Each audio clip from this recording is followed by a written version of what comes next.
My name is Pramod Dabir, and I'm the CEO and co-founder of West Agile Labs. I'm here today with Owais. Hi, I'm the president. I oversee all the operations at West Agile Labs. So today we're here to talk about how to take control of your product and all the different shades of the development process that help you take your idea all the way through to a business. A little background on us. We are headquartered in San Francisco. We're a web and mobile design and development agency. We work with a lot of startups, larger enterprises, bootstrap founders, all the way to Fortune 500 companies. So what we look to do is basically help you think about how to take your product from the initial stages and drive that all the way through to the development side, through development all the way into launching a business. With that, we'll dive right in. So create, build, scale. These are three tenets that we follow: creating the idea, building the product, and then scaling the business. So, what you see behind me is what you typically may see in a well-funded enterprise in terms of what we like to call the dream team. You have people related to the product, UI, UX. You have people related to actual coding out the product, solutions architect, front-end developers, back-end developers, mobile developers. You may have business analysts, people who actually communicate between that two. You have QA people. And all of that is a lot. Sometimes you don't have the ability to get fill all these roles. So how do you exactly go about doing that? And so this is what we're here to help you actually understand, is that these are all the roles that you need to fill. And we're going to try to walk you through all the things that you may need to know off very high level of actually being able to create your idea, build a product, and then scale that into a business. So with our experience over the last 3.5 years, what we're going to walk you through today is all the different phases, starting with creating the idea. It's very simple. Who, what, when, where, why, how. Take that idea that you have in your head, write it down. I can't tell you how many times we have founders that come to us and say, I've got this great idea, and then we ask a million questions, and they're like, oh, wow, okay. I need to think through that a little bit further, right? Write that down. Who are going to be the users of the application? Is it a B2B app? Is it a B2C app? Companies that have millions of dollars in funding still don't have the answer to those questions sometimes. How are you going to scale that application after you launch it? What platforms are you going to be building on? Is it iOS, Android? Can it be responsive? Does it need to be responsive? So these are the types of questions you need to ask to actually help define what that problem is, and then lay out the requirements, and that'll help you get to that solution. We had a client come to us a few months ago, now good friends, actually Share, they're sitting out here. And they came to us with a problem. Ty, who's a very famous stylist, travels around the country and styles people's hairs. And when he's out there, he's having a hard time finding salons to actually book and work with his clients in. So they came to us with this problem, and we helped ask all the right questions, thinking through what needs to be defined and what is the problem, and then how can we lay that out and find a solution for it. And we'll walk you through it a little bit more right now. So, the first thing we always ask everyone to do is define what your scope is. We found that it's always more difficult to take out features than it is to add them. Because once you started building, it's very difficult to unbuild and then rebuild. So, we ask you, is this an MVP, an MMP, or a rev-generating product? An MVP is minimal viable product. What are the least amount of features you need for this product to be viable? MMP may take it a step further. What is the minimum amount of features you need to actually then market the product and get traction? Rev generating, as implied, has to do with what are the minimum amount of features this product may need for people to actually pay you to use this product. So with that? Yeah, so going back to the Share example, so when they came to us with this specific problem, we had to, we kind of laid out the requirements, we figured out a solution and what we wanted to build. It was a two-sided marketplace. So you had the salon owners that had space that they weren't filling, and you had stylists that were looking to build, looking to fill their, or find spaces to work in. So it was a very Airbnb-esque platform. And with that, we had a specific timeline and budget that we were working towards. We had we wanted to launch for startup grind, so we had a short period of time to actually build this application. In addition to that, we had an initial budget that we were really focused on, that we didn't want to exceed. So thinking about both sides of the platform and thinking about the problem, we decided, let's take a step back and figure out how do we actually build maybe one side of the platform and still actually get this thing to launch and start generating revenue off of it. And that's what we did. We built the stylist side of the platform, working on creating a management platform on the back end for the salon owners. And so that was done more manually. So that allowed us to actually get a product out there. We've got people that are booking stuff right now. We're generating revenue, and that's basically helped us get a significant amount of data and information on actually, the second side of the platform, actually helping us think through that even better and figuring out how do we actually improve that side of the application now based on all the feedback that we've gotten. So key to this is take features out, don't put features in. Figure out what you need, what is the minimum stuff that you need to actually get this product to market to be able to figure out and get information that you need to continue to find the right product market fit. So with that, we now have an idea that we're looking to build. We've got the solution for it. We've got the scope that we've now defined, and we've whittled that down to something that we think is manageable. Now we need to think about the technology. So which technology are we going to use? It's a little small up on that screen, but there's a lot out there. And there's a new technology that's coming out every single week, and it's important to stay apprised of everything that's been going on and all the different new stuff and all the stuff that's cutting edge. But at the same time, what we like to do is take a step back and actually look at the problem that we're solving. Who are the different types of users? What are the platforms that they're working off of? Does it need to be a native application? Can it be a hybrid application? What am I giving up in terms of specific features with certain technologies? And I think thinking through all those different pieces will help you actually kind of whittle down to the right technologies that you may want to end up using. And there may be a few at the end, and then you can do a little bit more research and kind of understand what each of those features and what are the positives and negatives of them. So Owais is going to walk you through a little bit more on the general high level of the software stack. So what we have here is what we actually applied for ShearShare. The more technical amongst you will crucify me for what I have here, but this is a very basic helping you to understand what happens. You have on the left-hand side of the application, the front end. On the right-hand side, you have what is called the back end. The front end is essentially the client-side user interface. In this situation, ShearShare has an Android app. Hopefully in the near future, they'll have an iOS application. They also have a web piece, which is actually the admin panel that is indicated there. On the back-end side, you have our server. This is a LAMP stack.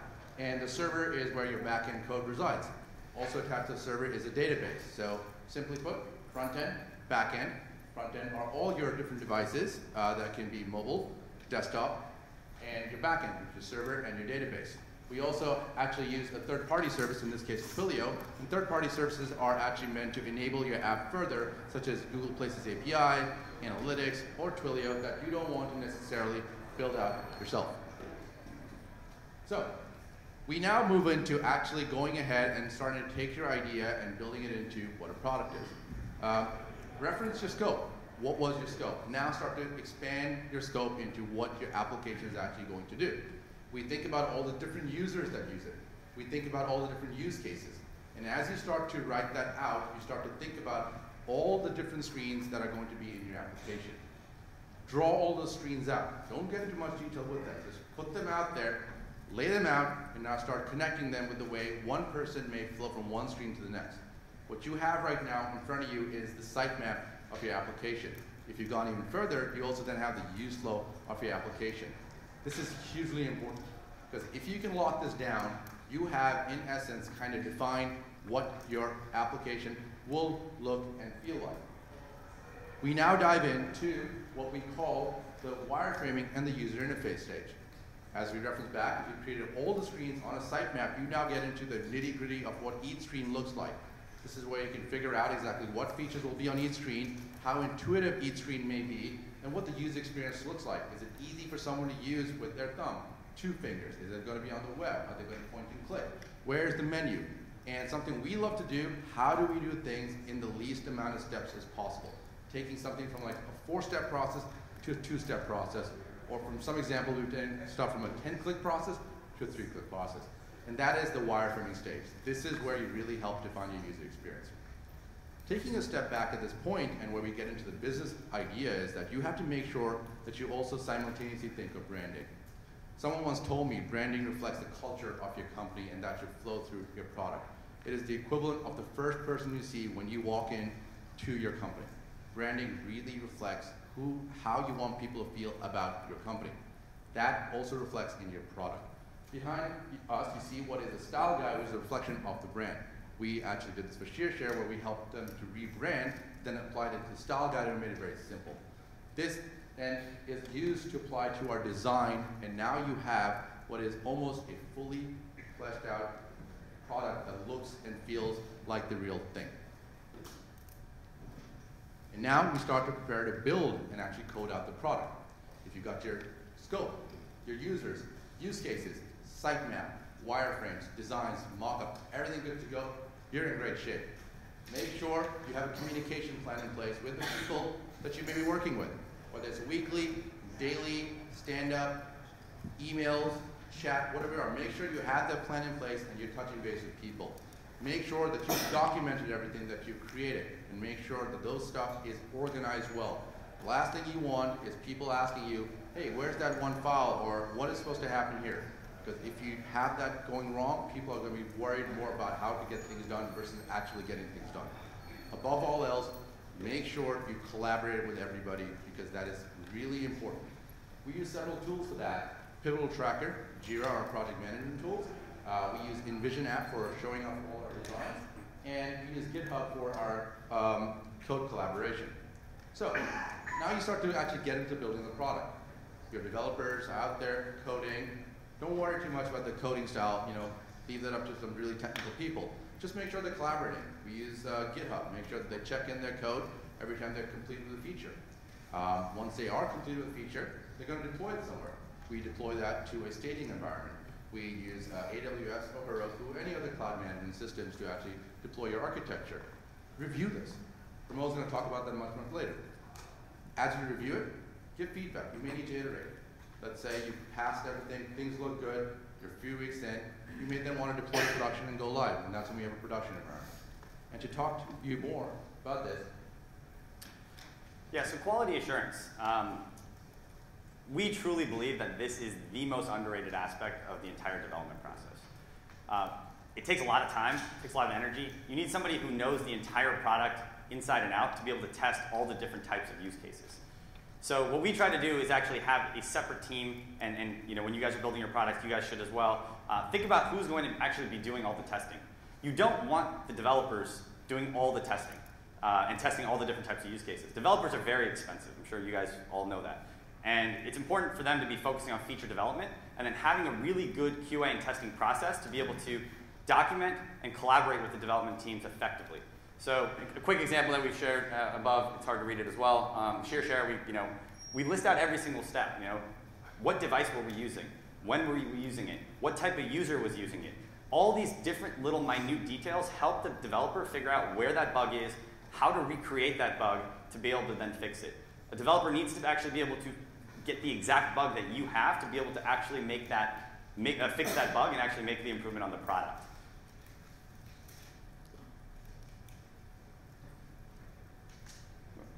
All right, so now we've got a product.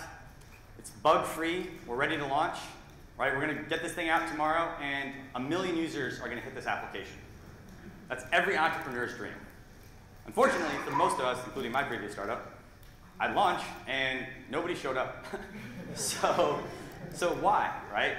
This is where the scale part of the business comes into play. You need to think about how do I get to those users? Why are they not using the application? Do I need to pivot a certain part of the business? Or maybe I am getting some traction, but there's a lot of issues or things that they need to help make that product better. How do I find that right product market fit? Thinking back on the roles that we shared with you in the beginning, I think it was like 16 or 17 of those roles. How are you going to continue to fill those roles going forward? That's just as important as getting your product, or getting your idea built into a product. You're not building, what we focus here is not building a product, you're building a business. So find the right people and the right partners and individuals who align with your vision that can actually drive your business forward. And that's the most important. So when we look to find a partner, or when we tell clients when they're looking for partners or individuals or companies to work with, there's 3 main important things that, in our mind, stand out. Trust, budget, and timeline. Do you trust them? Talk to referrals. Talk to people you know. Talk to companies they've worked with. And talk to another developer's friends and what they think of that person, right? I mean, all that stuff plays into the trust factor. Without trust, you might as well just stop. Then comes budget. Everybody has a budget when they're going into a product, whether it's a large enterprise with millions of dollars or whether it's an individual who's just got, who's bootstrapping a startup. Everybody has a budget. How does this team or individual work within that specific budget and budget and time frame that you're looking for? And so the other one being timeline, which I just talked about. Can the person that's moonlighting for you be able to hit the timeline requirements that you're looking for? Or can the team, does the team have the capacity to be able to scale up and be able to hit those milestones that you need to help scale your business? So these are all the things you need to think about as you get into working with different companies or individuals and partners. So with that, you have create your idea, build your product, scale the business. This is the philosophy Pramod and I have at West Agile and we will follow. And we make sure that people think this thing through and we try to educate everybody on that. We try to educate everybody on that piece. So that was the process. Make sure that you guys, as the entrepreneurs and the founders, you manage this process, because if you don't, things may fall apart. You have to make sure that someone takes ownership of the roles. It may be you, it may be the people that you trust. Because once again, the last thing you want is the ball being passed and someone not being there to receive it. Above all else, stay focused. Think of the areas that we talked about. MVP, MMP. What exactly are your goals and how are you going to achieve them? So with that, we'd like to open it up to any questions. Create, build, scale. What are some of the tools that you use at each level of the product development? Sure. So the question was, create, build, scale. What are some of the goals that you use for that? Tools. The tools? Tools. Sure. So for create, one of the very basic things that we use is Google Docs collaboration, and a questionnaire is that we actually ask people, hey, what is your idea? What are the problems that you're trying to solve? What are the requirements to the solution to your problem? And then is the solution actually the idea? Do we need to shake that up a bit? So initially, it's a lot of collaboration using a questionnaire and a document. Once you've done that, we now actually know what your thing will look like. We start to then repeat it back to you in the form of saying, this is what we believe your scope looks like. Once they verify that, we now actually get into what we call our design studio. We make sure that we understand, what the vision is. We talk to you extensively.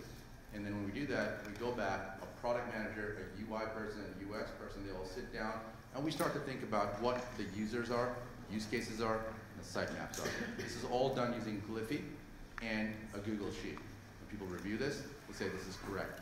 Once you go through there, we use a number of mock-up tools such as Balsamic, Illustrator, or mock-ups. We do that, and then people are able to review this, get a very sense of what a low-fidelity mock-up looks like, what the user experience looks like, and we move past that. Once we got to that point, we then actually use Adobe Illustrator or Sketch to then actually create the designs and the branding aspect of things, and make sure that the colors look great, that the designs look great, and if so, we then actually, one more important thing is actually we use InVision app significantly. Yeah. We use InVision app for collaboration. Design collaboration. We've been using InVision app since January of 2013. It's a great tool, and we're amazed at how far along we've come. So hopefully that answers your question. Yeah, and then on the development side, we use Pivotal Tracker extensively. So we have, we list all of the user stories in there. You mentioned kind of for code collaboration, we use GitHub. We use Basecamp for general communication, and so around specific topics, basically, so all the questions and everything doesn't, go into your email, which I'm sure people get a lot of. So those are the things that we use primarily on that piece. And then from a technology perspective, we use all different types of technology to build applications. So web, Rails, Python, PHP, you name it. We've got a team of about 120 people and well versed in a lot of different technologies. What's that? QA. A lot of the QA that we do a lot of manual QA. So the manual QA that we end up doing, all the issues and tracking, we use like Lightshot for screenshotting and marking up any of the issues. All that stuff is then populated into Pivotal. So the QA team uses Pivotal extensively and making sure that they prioritize specific bugs and list all the stuff that's in there. And then as we scale our team much bigger, we actually then do get into unit testing and test-driven development for some of our more advanced like Rails applications. And that's really when the development focus gets into it. So we have about a minute left. Quick question here.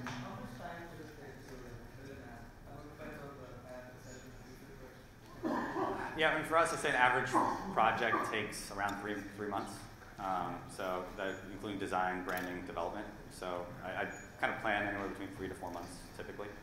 Do you guys offer anything in terms of maintenance and support after the initial development? Yeah, so whenever we, post-development, part of what we talked about, which is the scale piece. So we help, manage the process. We can, staff a team that's continuing to help develop and build the product going forward. If it's just basic support around making sure, bugs or issues and things like that, we provide that sort of support as well. So one of the big things that we talked about in the beginning is we really look at companies as partners, not just a product that we're building. So most of the companies that we're working with, we've actually been working with them for over a year, and we've been around for 3 years. So that's our focus. So we're not looking to just kind of build you something and say good luck. So what's the model for ongoing maintenance? For instance, let's say that you need a version 2 of the app, version 2 of the website, whatever, and then version 3, 4, whatever. Yeah. So it really depends on kind of the business itself, right? If you're saying I'm going to launch something, and then I'm going to come back, 3 months later with another scope of different stuff, we'll jump back in, we'll staff the team, and we'll continue to move it forward. For a lot of companies, they'll come to us, we build their initial product, and then they're saying, hey, look, I want to leave one engineer on this product, just ongoing, for the business, because they're fixing bugs, they're doing product, they're continuing to build out small new features. Your business is always changing, right? And you're getting new feedback, you're getting new stuff, so you need to continue to grow and scale. I think we're maybe out of time. All right, let's give a big start, Brian. Thank you.